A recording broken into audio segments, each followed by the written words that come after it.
Òdè ni ẹ́ Fẹ́mi, òdè ni ẹ́, òdè ni ẹ́, òdè. Ó jọ mí lójú. Ó jọ mí lójú gan.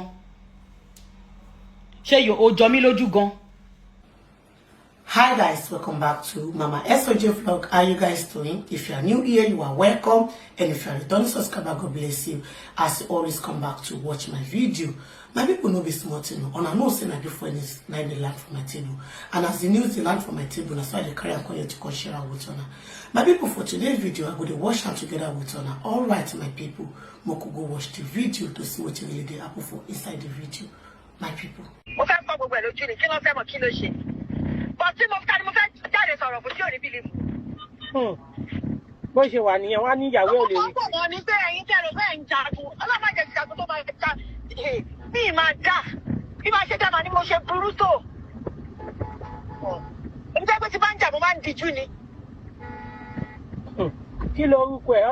Ọlọ́run máa ẹ̀ka rí kò ṣe dáadáa. Gbogbo táwọn máa sọ ni pé ṣé ìyàwó ẹ̀ fẹ́ rí tì ní. Báwo ló ṣe mọ̀? Ṣé wọ́n fún wọn ní fáàtì? Ọ̀dẹ̀ ni mọ̀ pé sàkà ló pọ̀ jù bẹ́ẹ̀. Ó ń gbọ́ àwọn ọ̀rẹ́ tó máa tún pọ̀ tẹ̀ gbogbo wọn máa jẹ̀yìn lẹ́yìn ẹ̀ nítorí ọmọ ìbàjẹ́ yẹn máa pọ̀. Mi fẹ́ máa tún sọ, ṣó ti yẹ? Ó yá, ó ti yé mi, ó ti yé mi. Ìbàjẹ́ yẹn máa pọ̀ gbogbo bí tí mo gbé lọ gbogbo ọ̀rọ̀ rẹ̀ máa tí gbogbo. Ẹ má tiẹ̀ sọ yẹn. Ẹ gbọ́dọ̀ sọ orú yẹn jáde o. Ká ní wọ́n sọ yẹn kó tí ò ní bìlìfù. Ọ̀dẹ̀ ni mọ̀ pé rọ ni. Wọ́n ní wọ́n ọ̀dẹ̀ ni mọ̀ pé rọ ni. Àwọn obìnrin ayáwèrè gan. Ká ní máa sọ fún tí ò ní bìlìfù. Òun bá máa lanú níbi tó bá wà báyìí. Kò ní lè jáde síta. Jọ̀ọ́ ṣó máa lè jáde síta. Níbo? Ẹ má tiẹ̀ sọ̀rọ̀ yẹn mọ́. Ó máa kírípù gbogbo wọn ni kírípù. Ṣé wọ́n máa ní kó kírípù èèyàn? Máa kírípù gbogbo fámìlì yẹn ni. Wọn ò ní lè jáde síta. Kò sẹ́ni tó máa lè sọ ha. Bàbá ọ̀rọ̀ tí máa padà wá bẹ̀rẹ̀ pé kí n sọ pé irọ́ ni kò pa. Lábẹ́ control. Tó ní bá mọ́. Kò ní bá mọ́. Nígbà tí a bá ti lọ sádùú, ẹ wá dúró nǹkan tẹ́ ẹ sọ lọ́jọ́ yẹn. Tí a bá lọ sádùú nǹkan báyìí sà, ẹ wá tí wọ́n padà máa gọ́ọ̀sì tàbí ìpè irọ́ ni mò ń pa.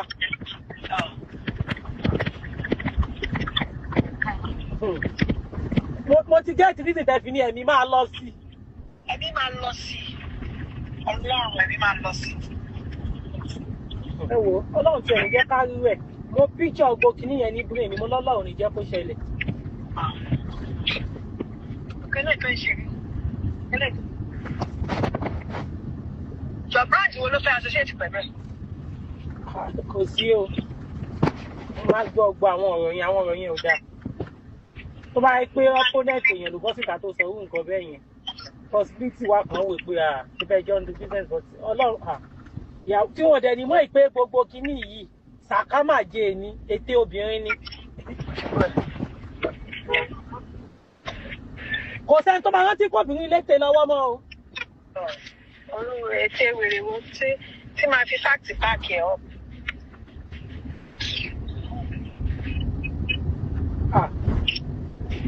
Ọlọ́run ti ẹ̀ ń jẹ́ ká rí ewé òní ṣẹlẹ̀ lágbára náà. Ẹ̀ṣẹ̀ṣẹ̀ sọ̀rọ̀ ni. Ní òní ṣẹlẹ̀ mi ò lè píṣọ ọ́tẹ̀ ìsọ́jọ́ mi lè píṣọ ẹ̀ ní brain mi. Ọlọ́run ní jẹ́ ìwé òní ṣẹlẹ̀ Ọlọ́run ní jẹ́ ká rí rẹ̀ Ọlọ́run ní jẹ́ ká rí rẹ̀ peace máa wá lágbára Ọlọ́run.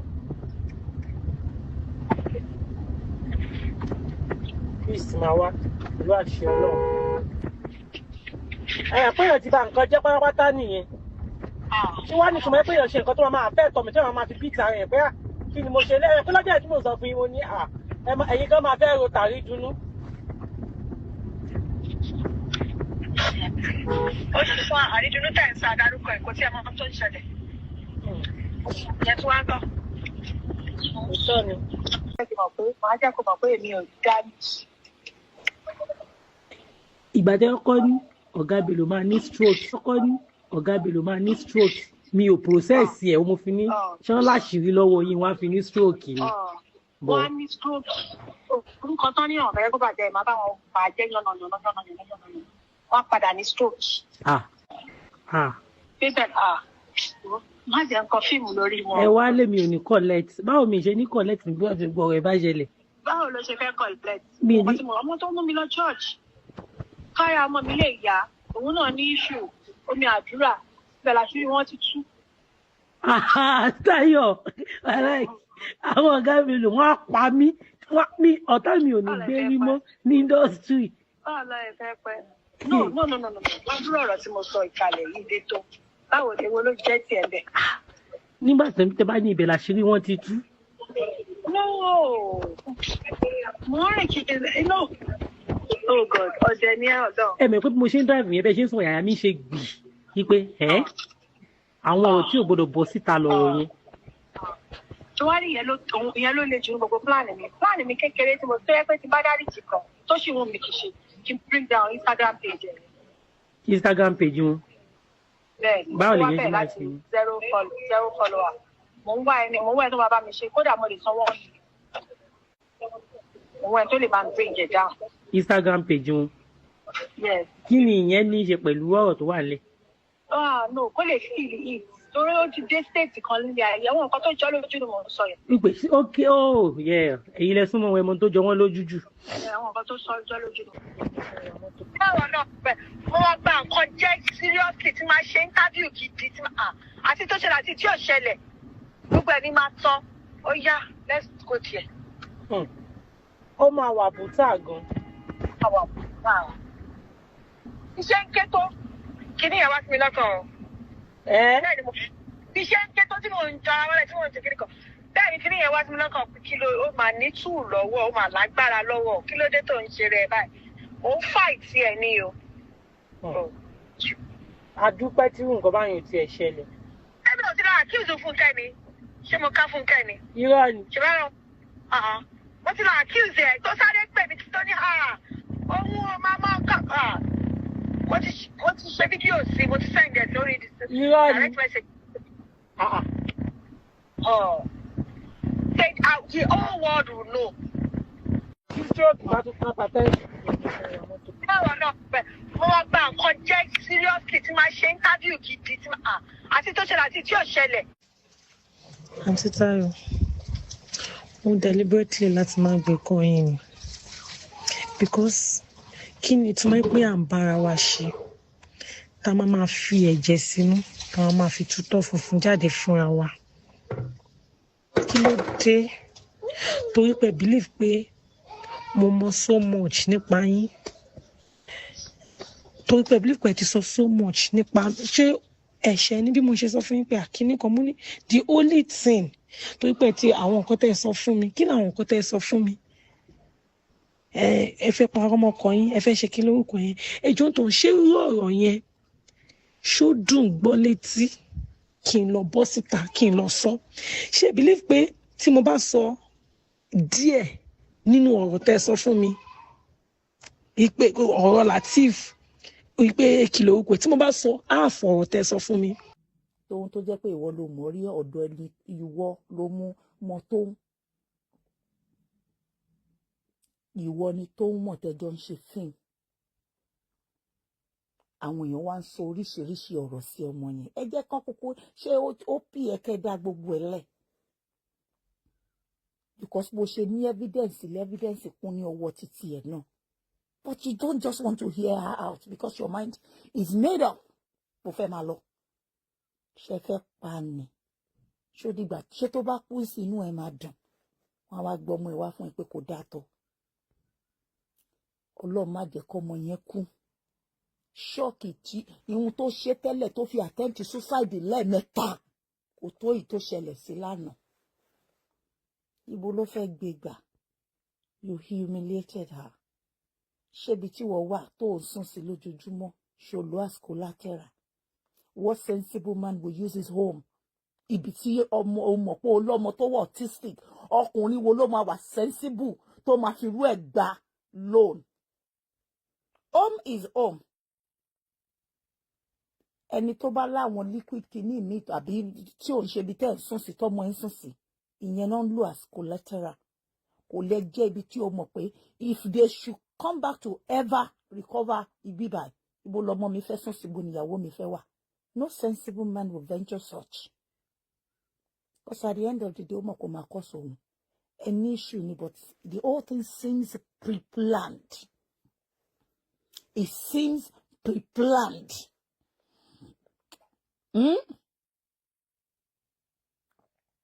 All look pre-planned. Èèyàn méjì tẹ́ máa ń jà pé for the sake of ọmọ. Àìmọye àwọn ọkùnrin tẹ́ pé tán bá sọ pé àwọn work out of marriage. Àti ilé àti gbogbo ẹ̀ náà máa fílẹ̀ fóbìnrin pé lọ́ máa lò. Tí ẹ bá bí wọ́n sọ pé ọmọ mi wà lọ́wọ́ ẹ̀.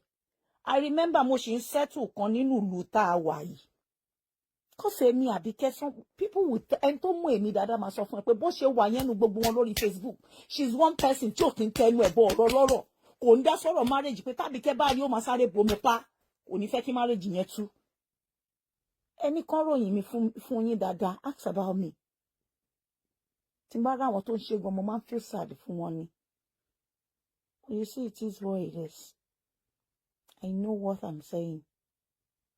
Eléyìí ẹ rí gbogbo narrative tó ń lọ kiri tẹ́ ń sọ kiri nípa ọmọ yẹn káàkiri. Ó fẹ́ pa àwọn ọmọ ẹ̀, ó fẹ́ pa ayé, ó fẹ́ pa bàbá ẹ̀. Lọ́dún 8 tí ó pa yín. Ìsìn ló ṣẹ̀ wá fẹ́ pa yín. Ó ti ẹ̀ wo títọ́ mú ẹ. Ó wo títọ́ mú ẹ. Ọmọ yẹn wà ní ibi tó lọ gbà fún wọn lọ́pẹ̀bí. Airbnb. Èmi tí ẹ rò pọ́n ló sanwó ọdún kan ni. Because èmi ti sọ pé watch out. When men throws this kind of jab at one, a mọ̀ pé nǹkan tó máa sọ pé I want to sell the house. Mo yálé yẹn ni. Why? Because ó mọ̀ pé legal marriage lẹ́jọ́ ṣe. Ó dẹ̀ mọ̀ implication nǹkan tó ń jẹ́ legal wife. Kíyàn ṣe legal marriage pé ohun ọ̀tún wọ̀n fún ara ẹ̀. So pápápá gbogbo àwọn property yẹn. Àdùkẹ́ just spent 22 million ló ná sí ṣọ́ọ̀pù yẹn láti refurbish ẹ̀. If only she knew you would do this to her eventually. Ṣé ọmọ yẹn ò bá kọ́kọ́ lọ fowó yẹn rent ilé? Àti ìṣe owó yẹn sanwó lé ọdún 4. A rí apartment tó beautiful dáadáa láwọn axis kan. Gbogbo ẹ̀yin ọkùnrin tẹ́ bá ti rò pé without yín obìnrin ò lè survive, without yín obìnrin ò lè jẹ́ nǹkan kan. Orí mi ẹlẹ́dàá mi má jẹ́ ń dúró dọkùnrin kí n tó jẹun láyé mi. I have always said this here proudly, that no man bankrolls me. Kò sọ́kùnrin tó lè bankroll èmi Àbíkẹ́. Because most of you know orúkọ lẹ gbé dání wọ́n máa pariwo yín wọ́n máa wò yín bí bílíọ̀nìà àwọn àti Fábíkẹ́ lówó. Nothing. Ẹ lè bólúwọ ẹ̀sán bíìlì constantly fọdún 3 nílùú òyìnbó kára má ròyìn kẹ́ má japa. Mi ò kò sọ́kùnrin kankan láyé mi tó bá mi san bíìlì oṣù kan rí. Not to talk of èèyàn láti lè dúró lórí ẹsẹ̀ èèyàn. Wọ́n á ní kó dá tiẹ̀ mọ̀. Bẹ́ẹ̀ ni tó bá dọlọ́rọ̀ property mo fẹ́ dá tèmi mọ̀ ni mi ò ṣe join with ẹni ọkùnrin. Mi ì dẹ̀ fẹ́ kẹ́ni ọkùnrin ní sè kó sọ pé èmi mo ra lé yẹn fún èmi mo kọ́ lé yẹn fún. Mo fẹ́ dúró lórí ẹsẹ̀ mi wíwẹ́ bàtà bá jọ dé kóòtù máa bí ẹ́ èwo ní títí ẹnu nǹkan tí mo ní. Bó ṣe yẹ kó rí nìyẹn. Báwo ló ṣe máa léyàwó ẹ̀ síta tó wá lọ jù? Ó ṣe wọ lájọ́ tó ti dá sí ẹ̀. Ṣé báwọn kan bímọ wọ́n lọ, àwọn kan bímọ wọ́n lọ ẹ̀ sí. Ó ṣe wọlá dáadáa díẹ̀díẹ̀ tó ṣe. Bó bá wá wọlá nǹkan kan wọlá nǹkan ẹ̀ ló gbé dání ẹyọkọ yẹn ló mọ lára pé ìyá ọmọ mi ni. Ó bá wọlá ẹyọkọ yẹn. Ọmọ yẹn wá yàtọ̀ nínú gbogbo ọmọ tó ti ń bí o. Special need child. Wọ́n bá ní ọmọ special need child. Gbogbo àwọn ìyá tó ń tọ́jú special need. Ẹ wò ó kò ń dùsì fún yín. Kò ń ṣe iṣẹ́ kékeré. Special need tó dẹ̀ tún láti ṣiṣẹ́ láti lè máa maintain. Ọmọ ẹ̀ dẹ̀ dáhùn ó lóun tọ́jú àwọn. Ó máa ń tọ́jú òun. Ó fìyà jẹun tẹ́lẹ̀. Kí ọmọ èṣù gbèlékè yìí wọlé dé fún ni. Gbogbo ẹ̀ dẹ̀ dàrú bó ṣe dàrú yìí. Wọ́n níyàwó ẹ̀ ń ṣoògùn. Wọ́n níyàwó ẹ̀ fẹ́ pa àwọn ọmọ tó ti bí tẹ́lẹ̀. Wọ́n ló fẹ́ pa ayé ẹ̀, ó fẹ́ pa bàbá ẹ̀. Anybody lè sọ̀rọ̀. Ṣé o mọ nǹkan tó... Guys, let me give you an example. Kí elétekéte ẹ̀dá wà láround yín. Kó wá jẹ́ fún yín mo kàn fẹ́ cite example kó tọ́ bọ̀ yín lẹ́nu kó sọ pé tọ́ bá tẹ̀ ní bọ̀dá Akin sìn pé ó tiẹ̀ wọ́n fún yàn lóyún fẹ́ fẹ́ yàwó lé yín anti again example rẹ̀ o I'm just citing an example here. This is a typical example of nǹkan tó ṣẹlẹ̀ láàrin wọn bí kéèyàn kan pè yín sí kan ní àǹtí Sùnbọ̀ tó má tẹ̀ sọ pé bọ̀dá Akin wọ́n fẹ́ fẹ́ yàwó lé yín ẹ̀kẹ́dẹ̀ rí pẹ́ni yẹn ti lóyún kẹ́ni yẹn set yín up kẹ́yìn wá dáhùn pé nígbà tí ò ní fẹ́ kúkú oró máa padà kẹ́yìn wá dáhùn pé nígbà tí ò ní fẹ́ kúkú oró pé máa pàdánù máa pa gbogbo ọmọ ẹ̀ máa pa ayé máa pa bàbá ẹ̀ ṣẹ́ mọ́ lóbìnrin wọ́n dẹ̀ set yín up kọ́kọ́ wọn ò kọ́ ti hun tán bí yín yẹn o but wọ́n kọ́ ti response yín wọ́n record ẹ̀ example typical example of what transpired. I have a lot of evidence when I talk. I don't just talk. I don't just dabble into marriage. You like it. Because àwọn tó wà lórí bíbí àwọn tó máa ń ba nǹkan jẹ́ ni. Àwọn tó máa ń rún nǹkan tí gbogbo nǹkan máa fi fọ́. Torí ẹ bá rí pattern tó máa fi operate rí pé yàtọ̀ sí bá Bíkẹ́ ṣe máa sọ̀rọ̀. Ó ṣe wọlá ẹyọ kan ẹ̀. Ọmọ yẹn náà ní side ọ̀rọ̀ pọ̀ náà èyí tẹ̀yìn trend ó jẹ́ ọmọ tó dákẹ́ ni. Títí ẹ̀ náà ohun tó wà lọ́wọ́ ẹ̀ pọ̀ dànù. Torí ohun tó wà lọ́wọ́ ẹ̀yìn ti kó lẹ́ẹ̀mí ti rí títí sáìdì títí yín ni ohun tó capitalize lé gbogbo ẹ̀ pátá náà ti kó síta ṣebí dé tó ń ọmọ tó ń ṣe fíìmù ṣebí ọmọ tó ń pè láǹtì tó ń pè ní mámà ó wá dọ́mọ tó wá ń pè ní Táyọ̀ ó wá sọ pé Táyọ̀ kò ní dá fún ẹ ayé ẹ má bàjẹ́ ni ó fẹ́ pa bọ́dá Fẹ́mi ó fẹ́ pa kí gbogbo voice note wọn ló wà nílẹ̀ bẹ́ẹ̀ ni torí mi ò láìkí kí marriage máa go messy. We'll treat it as a case. I will come out with my face. I'll put my face to it. You see, you may think she doesn't have a voice today, but allow her to heal. Give her space to live. I hope she would have space to live first. Because tó bá ní chances láti live ló máa heal. I have my reasons why I'm doing this because Aduke has shut down since yesterday. She's not picking, just like she did some 2 months ago. She attempted suicide again. Ara Fumi, bó ṣe dákẹ́ lọ, tàbá ń ṣàdúrà fún.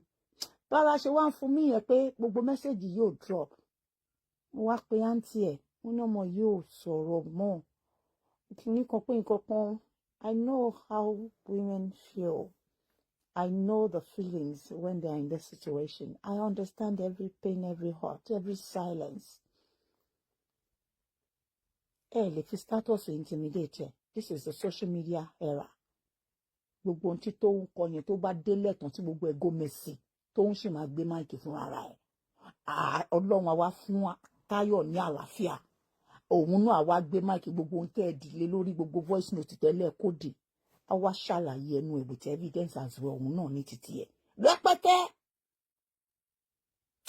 Ní dààmú láyé yìí. Ṣé rí inú ẹ̀dá jìn? Inú ẹ̀dá jìn o, èèyàn níkà o. Àwọn náà máa ládégún, wọ́n ládé ògún, wọ́n á pè olè kó wájà, wọ́n á tún pò lóhun kó wá mú lọ́rọ̀ ọmọ yẹn. Kéèyàn sọ fún yín pé ọ̀rọ̀ ọmọ yín yìí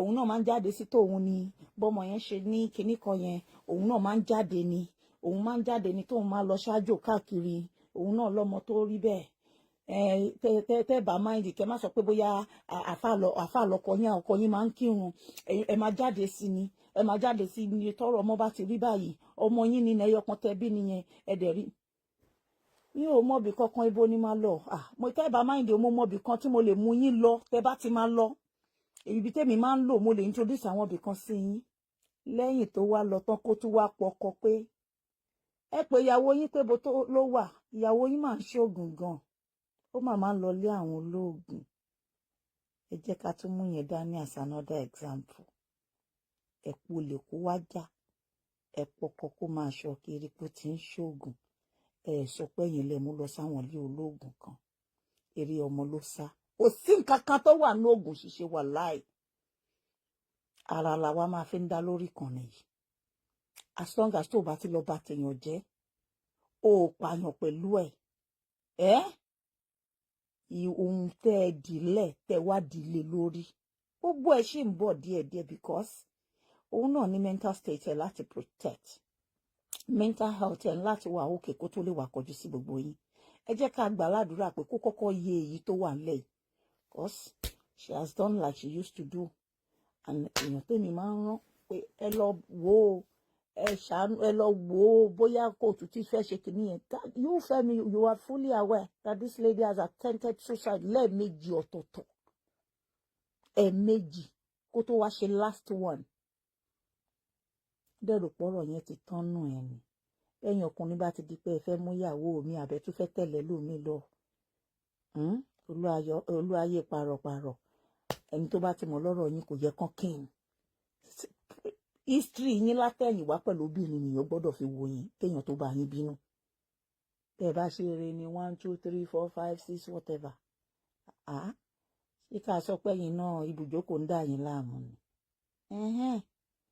Kò sí èbú obìnrin lẹ́nu yín ẹ̀yin pàṣípàrọ̀ ọkùnrin náà. Ẹ wá jẹ́ ká wá dákẹ́ ká máa wo ibi tọ́rọ̀ yìí ń lọ. Ó máa lẹ́yìn. Ẹ jẹ́ ká gbà ládùúrà ká dùkẹ́ yìí. Ẹ rí bẹ́ẹ̀ yẹn lánàá nígbà táwọn blọ́ọ̀gì kan gbé. Ọmọ yẹn spend over 22 million ló ṣẹ̀ṣẹ̀ fi renovate ibẹ̀ yẹn. Ó ṣẹ̀ṣẹ̀ ṣe ni. All she's striving to do is to do better than the woman you left.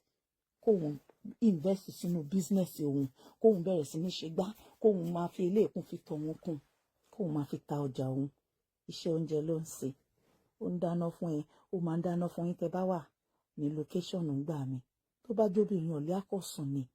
Kò dẹ̀ ń ṣọ̀lẹ. Ọmọ autistic child, ọmọ tó ní special need, òun làwọn kan fi ń ṣe ṣẹ́ṣẹ́ ìlú òyìnbó. Ẹyọkan is enough láti jẹ́ iṣẹ́ fún yàn.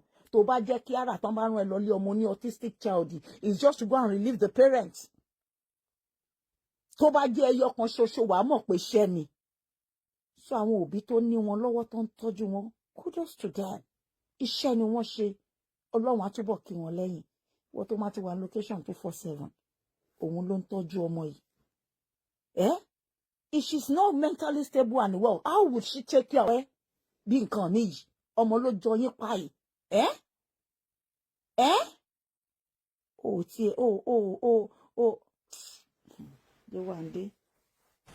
My people, now the video now on a new watch finish, so on a see what happen for inside the video. Alright, my people, I would like to end the video for you. Make una let me know what on a think for the comment section. And if una never subscribe, make una subscribe so that una no go miss any little gist way I upload. Una bye bye till I come on our next time. Bye guys, see you guys in my next video. Bye guys.